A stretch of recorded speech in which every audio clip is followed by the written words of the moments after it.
গত ৫ই আগস্ট দিনে দুপুরে মৌলভীবাজার জেলার কুলাউড়া উপজেলা আওয়ামী লীগের সিনিয়র সহসভাপতি শফি আহমেদ সলমানের ব্যবসা প্রতিষ্ঠান মিতালি ফার্মেসি ভাঙচুর ও লুটপাট করে বিএনপি সন্ত্রাসীরা।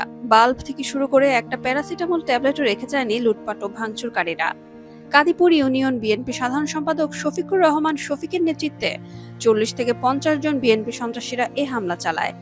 সিসিটিভি ফুটেজে সন্ত্রাসীদের সুস্পষ্ট ইমেজ থাকার পরও এখন পর্যন্ত কোনো ব্যবস্থা নেয়নি আইন শৃঙ্খলা রক্ষাকারী বাহিনী। উপরন্তু আইন শৃঙ্খলা রক্ষাকারী বাহিনীর নির্মম নির্যাতনে সিলেটের একটি হাসপাতালে মৃত্যুর সাথে পাঞ্জা লড়ছেন শফি আহমেদ সলমানের আপন ছোট ভাই ইস্তাক আহমেদ বোরহান। আওয়ামী লীগ নেতাকর্মীদের ওপর এমন অকথ্য নির্যাতন থামবে কবে?